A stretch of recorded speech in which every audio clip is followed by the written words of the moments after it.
Estamos a menos de 30 horas de um novo ano. Desejamos de todo o coração que vocês tenham não somente uma passagem feliz de 2023 para 2024, mas que estes novos dias sejam melhores, sempre melhores em suas vidas.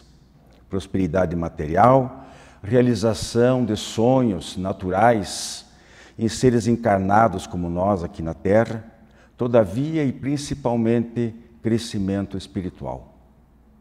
Lembrem-se de que não estamos aqui a passeio, porém a trabalho. Pensem, planejem e executem ações que venham somar os bens eternos.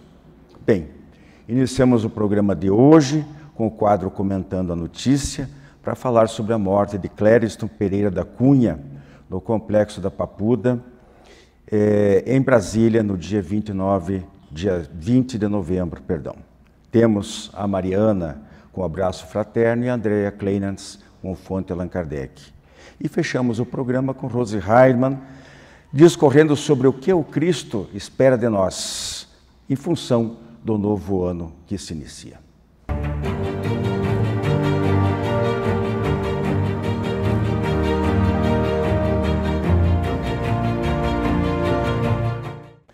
Queridos amigos, nosso quadro de hoje, Comentando a Notícia, como eu coloquei no início, nós vamos falar, eu e a Rose aqui, vamos discutir, vamos ser bem objetivos, a morte daquela pessoa que estava presa lá em Brasília, no Complexo da Papuda, desde 8 de janeiro, vocês sabem, todo mundo sabe dos motivos, o Clériston Pereira da Cunha. Ele tinha 46 anos, era casado, tinha 2 filhas, e dono de um mercadinho, era microempresário lá no Distrito Federal. E as imagens do Senado mostram ele sentado na tribuna, olhando o celular. Em momento algum aparece que ele estivesse quebrando qualquer coisa, mas a gente nem vai entrar muito nessa seara. Em janeiro ainda foi protocolado pela defesa um laudo de acompanhamento dos 8 meses anteriores. Ele tinha sofrido, estava com muitas sequelas da Covid-19 quando tinha ficado internado por 32, 33 dias. Ele tinha diabetes, tinha problemas cardíacos, uma série de situações.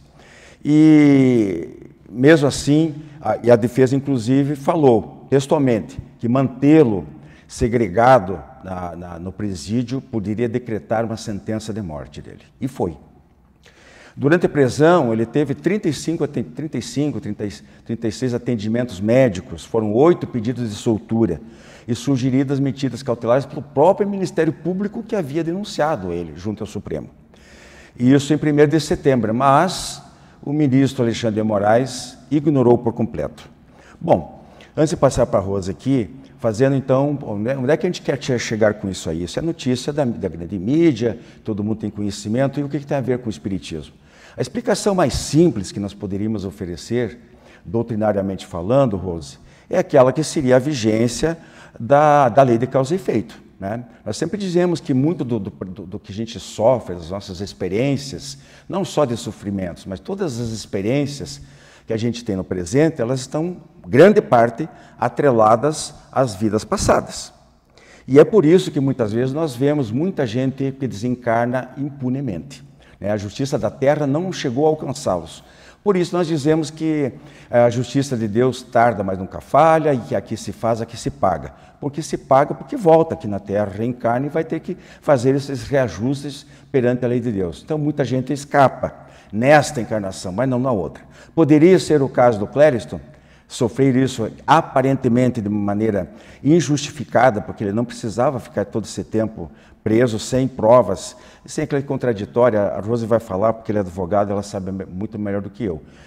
Nos parece que não. Então, seria a justificativa para essa aparente injustiça ele sofrer hoje uma coisa que ele fez numa vida passada.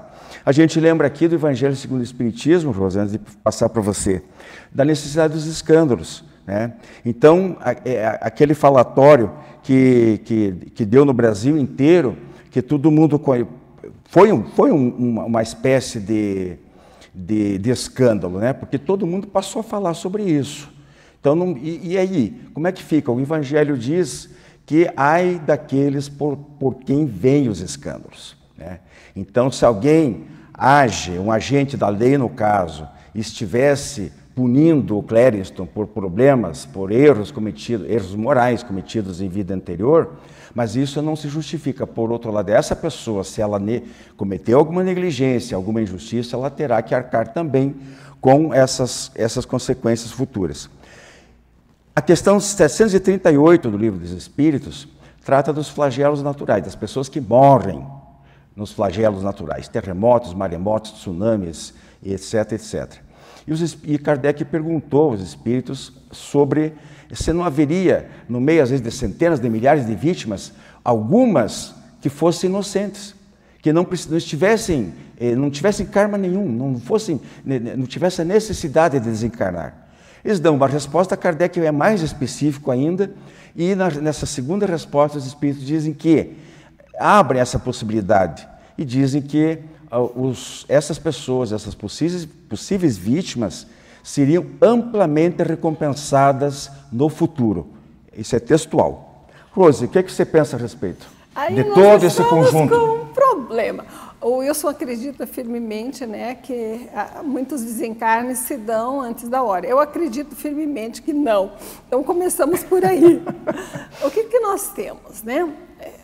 Em 50 anos de prática mediúnica, nós estávamos comentando, eu nunca atendi um desencarnado em acidente, situação aflitiva. Eu nunca atendi, não quer dizer que não exista.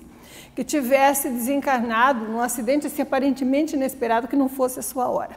Ele estava sempre com um grupo familiar aguardando, exceto quando ele cometeu imprudências. O que nós temos no caso do Clériston, né? Sim. Clériston. Ele cometeu imprudência? Ele cometeu. Ele invadiu órgãos públicos. Isso é ilegal. Isso tem que ser coibido.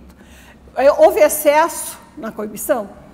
Como advogada, até acho que deve ter havido relevantes razões jurídicas para manter a prisão dele, mesmo sem individualização, né, na denúncia, o que já é estranhável, porque tanta gente aí foi recusada a denúncia porque não havia individualização. Nos parece que houve. Pessoalmente, né, o nosso sentimento do povo brasileiro é que houve um excesso na aplicação das medidas contra algumas pessoas. Aqueles que queimaram, fizeram baderna, depedraram, tem mais que ficar presos mesmo, né? Não se justifica, porém, ele está lá, em pleno congresso, olhando o celular, depois do prédio ter sido invadido. Isso não é uma atitude correta. Então, ele errou aí, errou.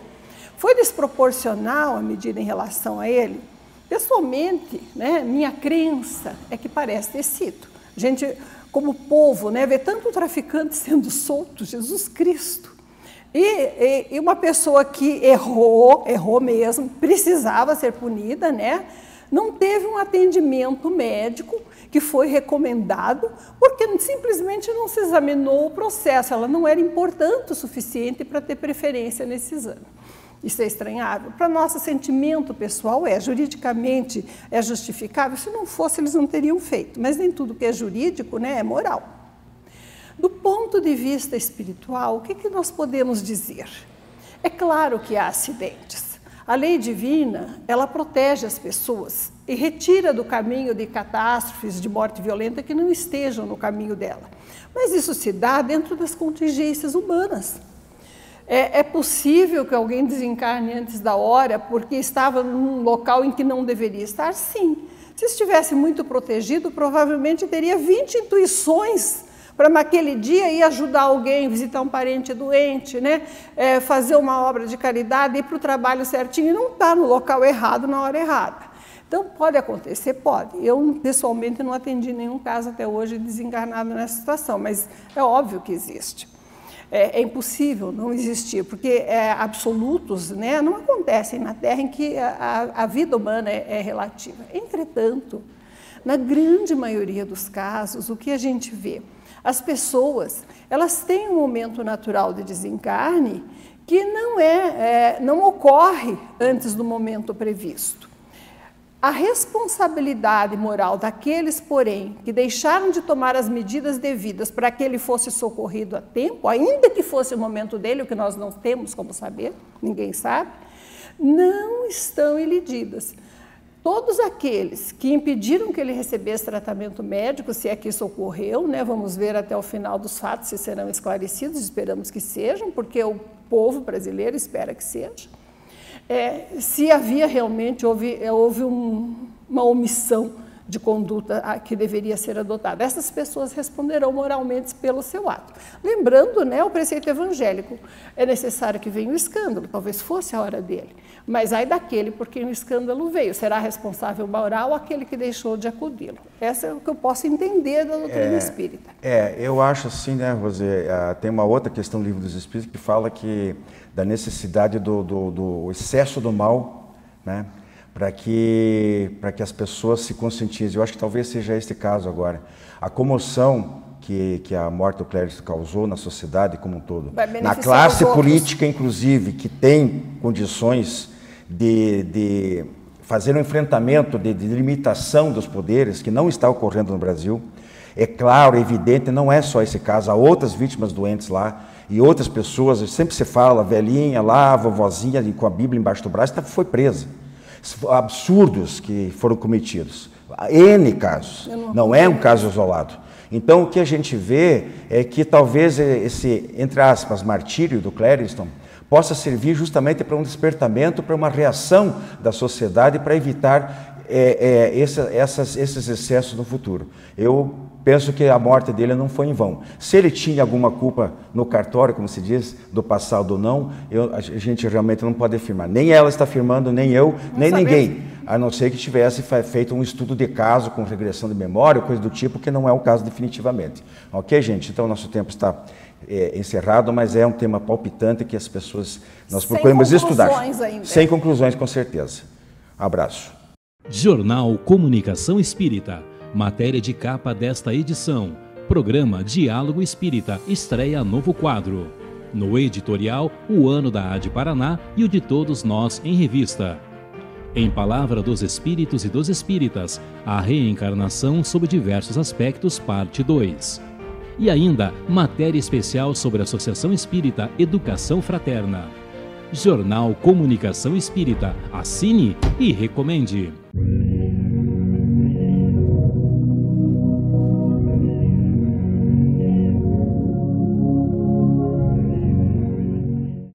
Amigos, hoje no quadro Abraço Fraterno, nós iremos abraçar todos os trabalhadores espíritas. Aquele trabalhador que quase ninguém escuta dizer dele, falar alguma coisa dele. É aquele trabalhador que tem dia e hora marcada para sair do seu lar, deixar o aconchego da família, para ir para a casa espírita ou para o centro espírita, abrir os portões, para receber todos aqueles que procuram a casa espírita. É quando nós chegamos, nós encontramos tudo organizado, pessoas na recepção alegremente nos recebem, com um sorriso, com um abraço fraterno. Então, esse trabalhador, assim também como aquele trabalhador palestrante, que faz aquelas palestras maravilhosas, que muitas vezes nós falamos assim, puxa, serviu para mim, ele falou para mim, que tudo o que ele disse eu estava precisando ouvir. Ou então, às vezes nós comentamos assim, tudo o que ele falou serviria para o fulano. Ai, por que eu não trouxe o fulano, a minha filha, a minha sogra, o meu marido, né? Porque tudo que foi falado aqui fez sentido. Esse palestrante que prepara os assuntos na luz da doutrina espírita para trazer para o público que está ali presente durante a palestra. Também ao evangelizador da evangelização infantil e infanto-juvenil, que reúne ali as crianças para estudar o Evangelho de Jesus e a doutrina espírita, numa convivência de reflexões, de amizade, fortalecendo os laços. E também, no evangelização infantil, a família também é convidada a participar, fortalecendo assim o elo de amor familiar. Também nós queremos abraçar aquele trabalhador do atendimento fraterno. É aquele trabalhador que empresta o seu ouvido, que oferece o ombro para aquelas pessoas que procuram a casa para desabafar as suas dores, para trazer as suas dúvidas. Esse trabalhador do atendimento fraterno é paciencioso, é um bom ouvinte, ele se prepara. Todos na casa espírita passam por estudos, por preparos, por cursos de qualificação para receber todos vocês. Assim também como nós temos os médiuns do trabalho mediúnico, que serve de intercâmbio ao mundo espiritual e ao mundo material, levando uma palavra de conforto, uma palavra de esperança para os nossos irmãos que já deixaram o corpo físico e que se encontram no plano espiritual ainda em sofrimento, trazendo os seus relatos, os seus equívocos, e onde nós, como médiuns, aprendemos as lições. É um aprendizado mútuo, assim como também aquele trabalhador da assistência social. É aquele trabalhador que tira uma tarde, 2, 3 tardes da semana para ir lá confeccionar enxovalzinho para os bebês de mães em situações de vulnerabilidade. Também da costura, bem como aqueles outros que participam do risoto fraterno, da sopa fraterna, do almoço, que vão ali preparar aquele alimento com muito amor, com muito carinho. O trabalhador da casa espírita, aquele que preenche os copinhos com água para quando nós sairmos do passe, podemos ali saborear aquela água que tem a medicação necessária, porque nós sabemos que a água modifica durante as preces. Ao doador de passe, é aquele trabalhador que vai doar o amor, trazendo o reequilíbrio, fortalecendo as esperanças. O doador de passe, que através das suas mãos são gotas balsâmicas, através e do amparo do plano espiritual. Veja quantos trabalhadores tem. É a eles que deixamos o nosso abraço fraterno.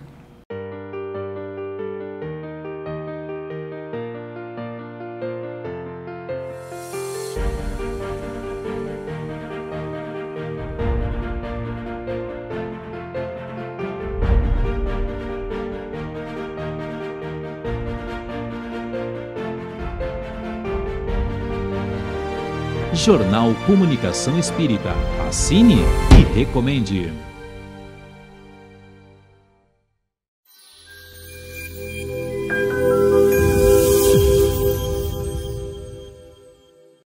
Olá, amigos. No quadro Fonte Allan Kardec de hoje, vamos falar de um sentimento de desesperança que muitos de nós, em algum momento, já passamos por ele, já sentimos. Já olhamos para o futuro e olhamos sem muita esperança. Esse sentimento, desesperança, vem logicamente da palavra esperança. Quando nós não temos esperança, então nós estamos nos sentindo desesperançados com a vida. Bem, quando nós olhamos sob o ponto de vista psicológico, sabemos que a desesperança é um sentimento ligado à depressão, a um estado, a um transtorno, a uma doença. O indivíduo que tem depressão, em algum momento, ele perde a vontade, muitas vezes, de viver. Ele se sente deprimido, com um baixo humor, com um estado desmotivado, sem vontade de fazer as coisas, interfere na sua condição física, fisiológica, né, no seu sono, no seu apetite, na forma como ele enxerga o mundo. Esse indivíduo deprimido, que esteja com depressão, muitas vezes se sente totalmente desesperançado. Para a teoria cognitivo-comportamental, que é uma abordagem da psicologia, o doutor, criador dessa teoria, o doutor Aaron Beck, diz que a desesperança seria o fator principal do suicídio. Quando o indivíduo comete suicídio, então é porque ele está no grau máximo de desesperança. Ele não espera mais nada. Ele não espera que os outros o ajudem, ele não espera que a vida dê certo, ele não espera que as próprias atitudes e a sua própria condição funcione, né? Ou funcione de maneira minimamente, né, saudável. Então, o seu coração se enche de amargura, de aflição, de dor, de tristeza. Sobre o ponto de vista espiritual, nós sabemos que nós estamos aqui passando pelas vicissitudes, pelas dificuldades, para aprimorarmos, para aprendermos, para evoluirmos. Então, nada do que nos acontece é por acaso ou está sobre um nível de sorte, digamos assim, ou má sorte, ou falta dela. Isso nos acontece porque nós estamos trilhando um caminho, porque nós estamos aprendendo, porque precisamos aprender a mensagem maior que Jesus veio nos ensinar, que é a mensagem de amor, mas um amor verdadeiro, que tenhamos para conosco e que tenhamos para com o próximo. Quando nós olhamos para dentro de nós mesmos, buscando por que estamos sofrendo, por que estamos deprimidos, por que estamos passando por isso, nós precisamos lidar com orgulho, não é verdade? Com egoísmo, com a ambição, com a vaidade, com essas mazelas morais que precisamos depurar, que precisamos melhorar ao longo das nossas existências. Então, em nenhum momento podemos olhar com esse olhar de desesperança. Precisamos olhar pelo contrário, com muita esperança, a esperança da vida, do futuro, de conseguirmos, de não estarmos sós. Ninguém está só. Todos nós temos um espírito protetor nos auxiliando. Precisamos apenas elevar nosso pensamento a Deus, pedir a Ele que nos abençoe, que nos ampare, que nos ajude a enxergar o melhor caminho. Quando acontece isso, nós já não sentiremos desesperança, nós sentiremos sim proteção, alegria, força, coragem, que é o que precisamos ter aqui, nessa existência. Senão, claro, podemos deprimir, não é verdade? Com as dificuldades, com as pedras no caminho, com tudo que nos acontece. A desesperança, então, não precisa nos assustar. Ela pode, pelo contrário, fazer-nos aprender a sermos gratos, a elevarmos o nosso pensamento a Deus, a pedir a Jesus que nos ampare, nos guie e nos proteja sempre.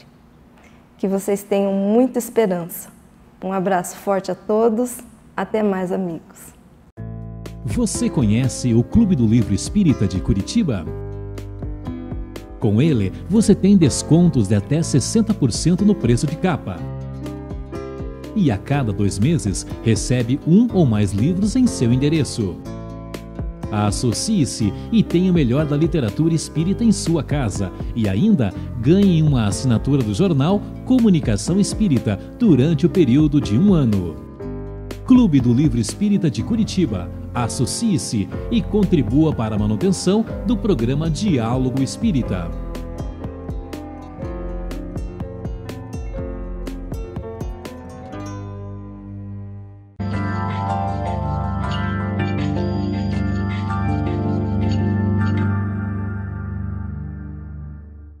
Olá, amigos.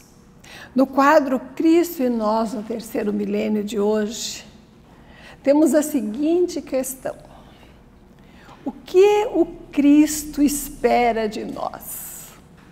É uma pergunta, no mínimo, provocativa. Nós temos que pensar inicialmente na figura de Jesus, analisar por que ele veio à Terra, saindo das suas esferas de luz e reencarnando entre nós. Segundo o Espírito Emmanuel, através do Chico Xavier, no livro A Caminho da Luz, quando um grupo de espíritos de um planeta que estava em fase de transição da violência para a paz, tendo já alcançado o desenvolvimento tecnológico, tal como a Terra está hoje, quando um grupo de espíritos desse planeta precisou nascer no mundo inferior e vir colonizar a terra ainda primitiva, trazendo o seu progresso intelectual às tribos nômades, ignorantes que vagavam pela terra.